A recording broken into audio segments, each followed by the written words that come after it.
नमस्कार दर्शकों, स्वागत है आपका हेल्थ टॉक के नेक्स्ट एपिसोड में। और आज का हेल्थ टॉक बहुत ख़ास होने वाला है क्योंकि आज हम बात करने वाले हैं हमारे शरीर के बहुत इम्पॉर्टेंट ख़ास पार्ट के ऊपर, यानी आइज़ के ऊपर। और ये आइज़ से जुड़ी हुई कौन कौन सी समस्या अभी आम जो लोगों में अभी चल रही है और उन समस्याओं से कैसे हम अवॉइड कर सकते हैं उन समस्याओं को, उन्हीं पर बातचीत करने के लिए हमारे साथ आई स्पेशलिस्ट डॉक्टर शैली कंदारी जी हमारे साथ हैं। आइए उनसे बातचीत करेंगे। मैम, सबसे पहले बहुत बहुत स्वागत है आपका सच न्यूज़ नेटवर्क पर। Thank you. पहले मैं चाहूँगा आप एज अ डॉक्टर आप अपनी जर्नी के बारे में थोड़ा सा ऑडियंस के साथ शेयर करें। मैं जम्मू से हूँ। मैंने अपना MBBS GMC जम्मू से किया है और MS ऑप्थेल्मोलॉजी भी GMC जम्मू में किया है। उसके बाद I had an opportunity to go to Delhi. मैंने अपनी सारी फेलोशिप्स दिल्ली से किए हैं। इंटीरियर सेगमेंट में मैंने अपना फेलोशिप कंप्लीट किया। फर्दर मैंने मेडिकल विट्रो रेटिना में उसको फिनिश किया है और अपना फेलोशिप्स कंप्लीट करके दिल्ली में कुछ देर कंसल्टेंसी करके I shifted back to Jammu.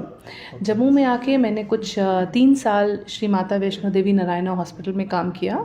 उसके बाद अब मैं BN जनरल हॉस्पिटल में प्रैक्टिस करती हूँ, जहाँ एक बहुत ही अच्छा सेटअप है कैटरैक्ट एक्सट्रैक्शन का एंड जनरल ऑप्थेल्मिक प्रोसीजर्स का। ओके मैम, बात करें आज की, अगर मैं बात करूँ तो जम्मू कश्मीर के अंदर नॉर्मल और कॉमन जो आइज़ रिलेटेड जो प्रॉब्लम्स आ रही है वो कौन कौन सी हैं जो अभी आपके पास जो ज़्यादा पेशेंट्स आ रहे हैं? तो मोस्ट कॉमन प्रॉब्लम जो पेशेंट लेकर आता है that is decreased I site. अब डिक्रीज आई साइट अगर हम 50+ लोगों में बोलेंगे तो उसका मेन कॉज होता है कैटरैक्ट, जिसे हम सफ़ेद मोतिया कहते हैं। और दूसरा सेकंड लीडिंग जो कॉज है दैट इज़ डायबिटिक रेटिनोपैथी, जो डायबिटीज़ मेलाइटिस जिसे हम आम भाषा में शुगर की बीमारी कहते हैं, उसकी वजह से हमारी आँख का फंडस जिसे हम पर्दा कहते हैं वो ख़राब होने की चांसेस होते हैं। एज ए रिज़ल्ट उससे हमारी नज़र कम हो जाती है। तो ये दो मेन कॉजेज़ हमारे 50+ एज ग्रुप में देखा गया है। उससे अब नीचे आएँ तो हमारे जो यंगस्टर्स हैं और हमारे जो स्कूल गोइंग बच्चे हैं उनमें जो मेन प्रॉब्लम होती है रिफ्रैक्टिव एरर्स। रिफ्रैक्टिव एरर्स काफ़ी हद तक आप लोगों को पता होगा, मायोपिया होता है, हाइपरमेट्रोपिया होता है। तो इन बच्चों की प्रॉपर काउंसलिंग स्क्रीनिंग करके हम इनको स्पेक्टिकल करेक्शन देकर उस चीज़ को करेक्ट कर सकते हैं। एंड द लास्ट और सबसे important cause of decrease vision है हमारा इंक्रीज्ड कंप्यूटर टाइम, जो अभी कोरोना में ज़्यादा हो गया। खैर उससे पहले भी बहुत ज़्यादा था। ये मोबाइल के आने से, ये लेटेस्ट टेक्निक्स के आने से ये हमारा screen time, computer time, mobile time बहुत ज़्यादा इंक्रीज़ हो गया है, जिससे हमें काफ़ी हमारी आंखों को अफेक्ट हुआ है। और ये भी एक बहुत ही मेजर कॉज है डिक्रीज्ड विजन का। जी। बहुत सारे लोग, जब हम हेल्थ टॉक का एपिसोड शूट करते हैं, बहुत सारे लोगों के अलग अलग व्यूज़ आते हैं, कमेंट्स आते हैं, तो लोगों का खास ये एक जानना रहता है कि शुगर और डायबिटिक का कितना इफेक्ट रहता है आइज़ के ऊपर। शुगर डायबिटीज़ ये बहुत ही ज़्यादा अफेक्ट कर सकती है आई पे। अगर ये कंट्रोल्ड नहीं है या फिर अगर कोई इसको सीरियसली नहीं लेकर रेगुलर चेकअप्स नहीं करा रहा है तो ये काफ़ी हद तक हमारे पर्दे को ख़राब कर सकती है। अब हम इसको कैसे कंट्रोल कर सकते हैं? हम पेशेंट को एडवाइस कर सकते हैं, आप हर 6 मंथली अपने आई का चेकअप कराओ, अपने फंडस को एग्जामिन करवाओ और एक डिटेल्ड चेकअप होता है जिसको कहते हैं OCT करवाइए, जिससे हमें माइन्यूट डिटेल्स हमारे फंडस की पता चल सकती हैं। अगर हम वक्त पे इसको डायग्नोज करके ट्रीट करें तो ये काफ़ी हद तक ट्रीटेबल है। अगर ये बहुत ज़्यादा एक्सटेंडेड फॉर्म में हमारे पर्दे पे आ जाए तो ये टोटल लॉस ऑफ विजन भी कर सकता है। जी, इसी के साथ साथ मैं बात करूं, हमारी ऑडियंस में से कुछ लोग ऐसे हैं जो ये जानना चाहते हैं ऑप्टिक नर्व में जो स्वेलिंग होती है वो किस कारण से होती है और उसको कैसे हम अवॉइड कर सकते हैं? ऑप्टिक नर्व में जो स्वेलिंग होती है उसको पेपिल एडिमा या डिस्क एडिमा कहते हैं। इसका भी जो मेन हमारा सिम्टम है वो डिक्रीज्ड विजन करके ही हमारे पास पेशेंट्स आता है। अब इसके बहुत से कारण हो सकते हैं। कभी कभी हमारे जो है स्पेस ऑक्यूपाइंग लेजन, जो ब्रेन के लेजन्स होते हैं, वो हमारी ऑप्टिक नर्व पे दबाव डालते हैं, उसकी वजह से ये हो सकता है।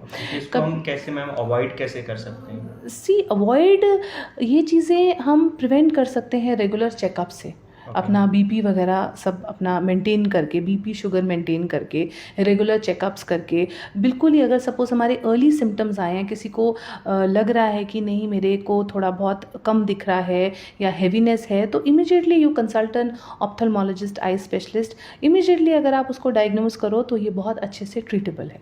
बट अगर ये आप डिले कर जाते हो, इग्नोर करते हो, तो yes this can lead to loss of vision. Okay ma'am, बात करें थायराइड का कोई इफेक्ट रहता है आइज़ के ऊपर? यस, थायराइड का भी इफेक्ट रहता है आइज़ के ऊपर, बट वो बहुत ही लास्ट स्टेज पे आता है।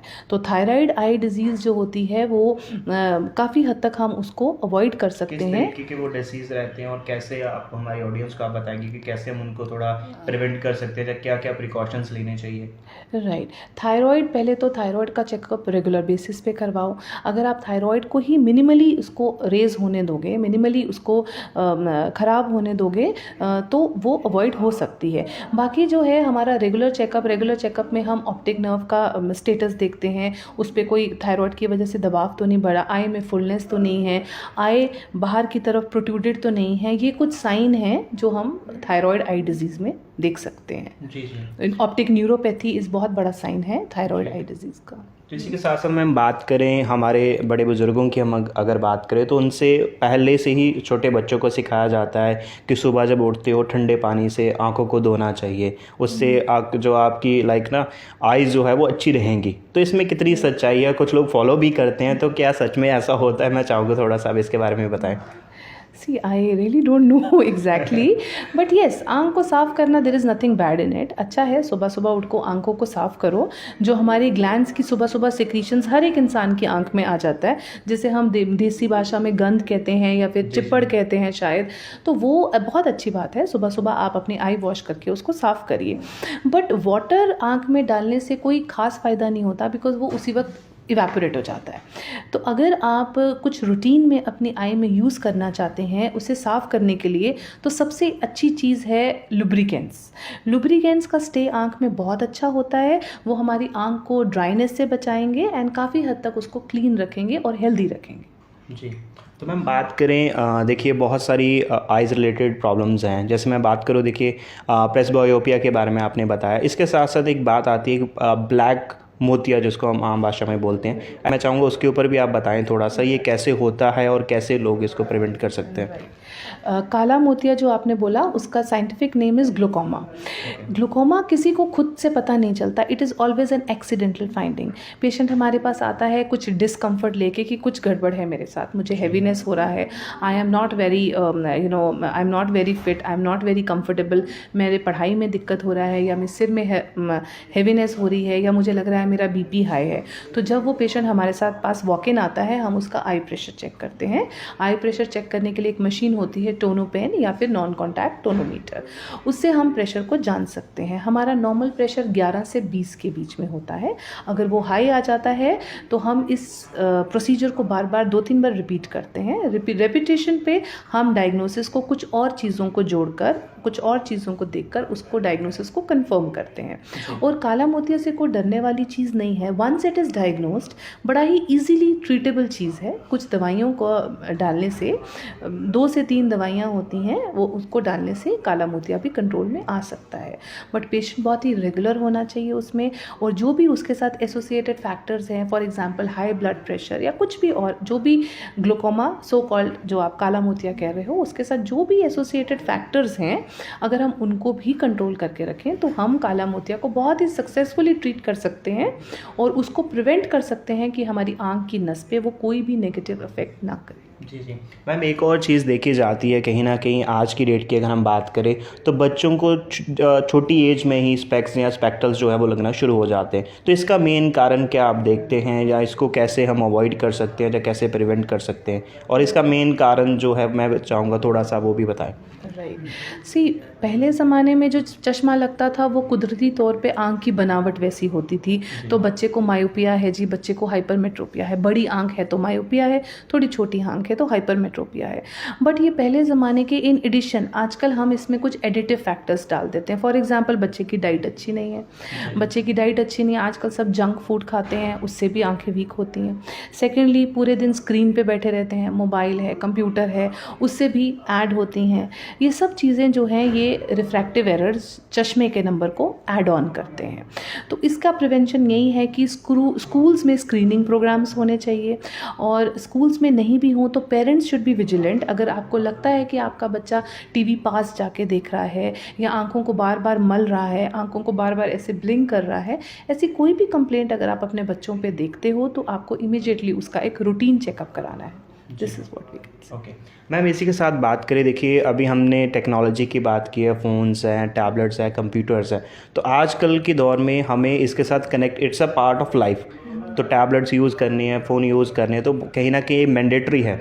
तो कहीं ना कहीं कुछ लोगों का ये भी जानना चाहते हैं कि अगर हम अपनी आंखों को भी साथ में हेल्थी रखें और साथ में अपना काम जो हम लैपटॉप या फ़ोन के ऊपर जो करते हैं वो भी करते रहे, तो कितना टाइम जो है हमें लैपटॉप्स के ऊपर देना चाहिए या फ़ोन्स के ऊपर देना चाहिए कि हमारी आंखों पे कोई इफ़ेक्ट ना पड़े? Very true. देखो कुछ लोग तो कंप्यूटर, लैपटॉप्स और फ़ोन्स प्रोफेशनली यूज़ करते हैं, उनको हम अवॉइड नहीं कर सकते। बच्चों को हम अवॉइड कर सकते हैं, उनका स्क्रीन टाइम हम कम कर सकते हैं। Now let's go to professionals. Professionals अगर उनका प्रोफेशनली उन्होंने अगर यूज़ करना है तो कुछ प्रिवेंटिव मेजर्स को अडॉप्ट करके करना है। Number 1 regular checkups. Number 2 excessive lubricants. उनको अपनी आंखों को ड्राई नहीं होना देना है, क्योंकि जब भी हम स्क्रीन के आगे रहते हैं हमारी आंखें ड्राई हो जाती हैं, हमारा ब्लिंक रेट कम हो जाता है। तो लुब्रिकेंट्स उन्होंने अगर प्रोफेशनली, और कंप्यूटर अगर वो सारी ज़िंदगी यूज़ कर रहे हैं तो लुब्रिकेंट्स भी उन्होंने सारी ज़िंदगी यूज़ करना है। थर्ड, कुछ चश्मे मिलते हैं जिनको एंटी ग्लेयर्स, एंटी रिफ्लेक्टिव कोटिंग होती है, वो भी यूज़ करके कुछ हद तक वो इससे बच सकते हैं, स्क्रीन के साइड इफ़ेक्ट से बच सकते हैं। एंड फोर्थ, जो कंप्यूटर यूज़र्स होते हैं उनको they have to follow a 20-20 rule. 20-20 rule कहता है कि जब आप 20 मिनट अपने कंप्यूटर पे काम कर चुके हैं, उसे देख चुके हैं, तो 20 मिनट के बाद 20 मिनट की दूरी पे देखिए। उससे क्या होता है, हमारा जो अकोमोडेटिव स्पाज़म होता है वो ब्रेक होता है, आंखों को थोड़ा सा रिलीफ मिलता है, वो रिलैक्स हो जाता है, और काफ़ी हद तक हमारा जो स्क्रीन टाइम है, जो भी स्क्रीन के साइड इफ़ेक्ट्स हैं वो कम हो जाते हैं। जी, इसके साथ साथ मैम आम जनता का बहुत ज़्यादा ये जानना रहता है कि हम कौन सी एक्सरसाइज करें, जो कौन सी डाइट हम लें कि हमारी जो आइज़ है वो अच्छी रहें। राइट, डाइट का बहुत इंपॉर्टेंट रोल है आइज़ में। Obviously we should have a balance diet. आजकल जंक फूड का बहुत फैशन है, अगर नहीं रोका जाता है तो you take your proper meal, उसके बाद ले लो जो भी आपने जंक फूड लेना है। Proper meals are very very important. आजकल हम इतने बिजी हैं अपने अपने स्केड्यूल्स में कि प्रॉपर टाइम पे तो हम खाना नहीं खा पाते हैं। तो ये प्रोफेशनली आप जितने मर्जी बिजी हो, you have to take normal healthy balanced meals at regular intervals. कुछ सप्लीमेंट्स भी आते हैं, बच्चों के लिए भी आते हैं कुछ सप्लीमेंट्स जिसमें विटामिन ए, लाइकोपीन्स होता है, बड़ों के लिए भी आते हैं, आप वो भी ले सकते हो। बट आई थिंक नेचुरल जो हमारी डाइट होती है वो सबसे अच्छी होती है।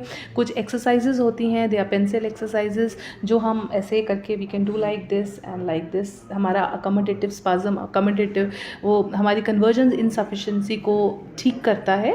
कुछ एक्सरसाइजेज और डाइट, ये दोनों मिलाकर हम अपनी आइज़ को काफ़ी हद तक फिट रख सकते हैं। जी जी, और इसके साथ मैम बात करें, हम अभी आपने बताया जंक फूड जो है वो कहीं ना कहीं हमें अवॉइड करना है, तो और हम चीज़ें अगर बात करें, जब वेजिटेबल्स की बात करें, तो कौन सी चीज़ें जो है वो आइज़ के लिए बेटर है?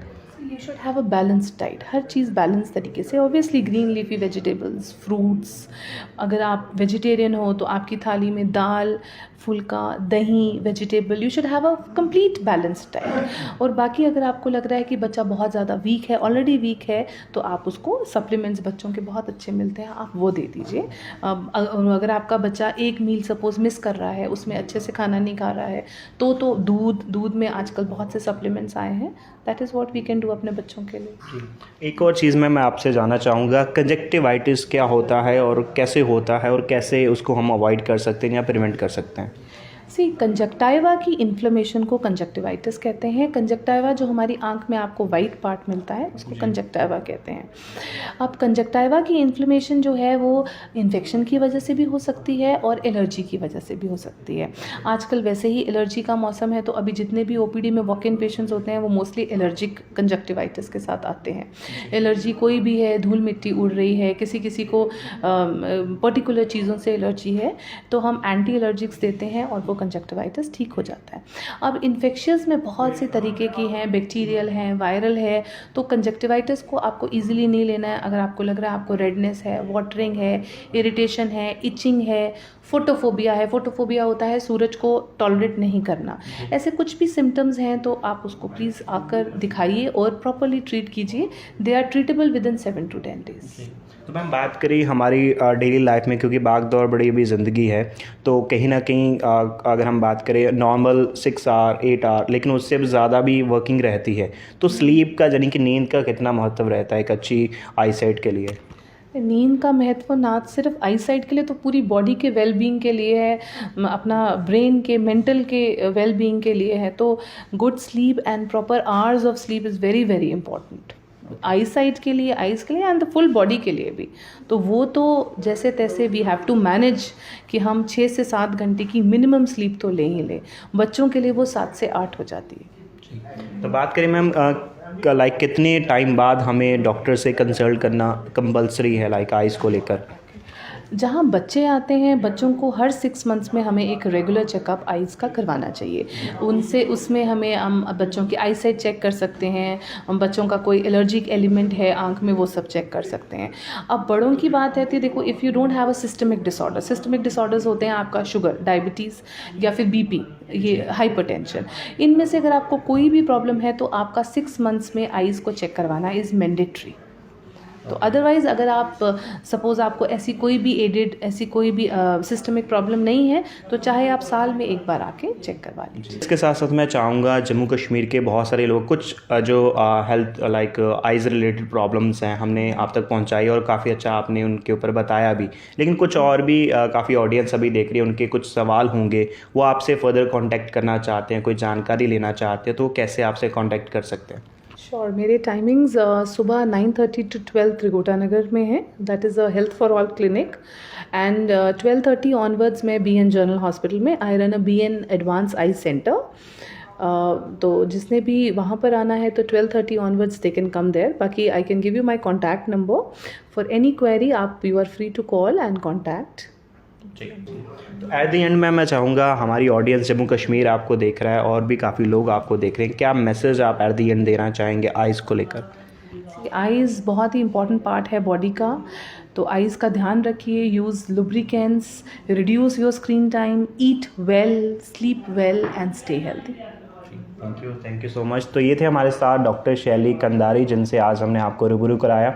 और आज का हेल्थ टॉक आपको कैसा लगा, जो आज हमने आइज़ के ऊपर बात करी और आइज़ रिलेटेड बहुत सारी प्रॉब्लम्स के ऊपर हमने चर्चा करी, और आई होप जो ऑडियंस हमें अभी देख रही है उनको पसंद आया होगा। अगर आपकी कोई क्वेरी है, कुछ आप जानना चाहते हैं जो डॉक्टर साहब से, कोई आपका कोई क्वेश्चन है, आप कमेंट सेक्शन में लिख सकते हैं, हम पूरी कोशिश करेंगे आपको रिस्पॉन्स करने का। और नेक्स्ट एपिसोड किस टॉपिक पे होना चाहिए आप ज़रूर वो भी हमें कमेंट सेक्शन में ज़रूर लिखें। फिलहाल के लिए इतना ही। जुड़ रहे हैं आप सच न्यूज़ नेटवर्क के साथ। नमस्कार।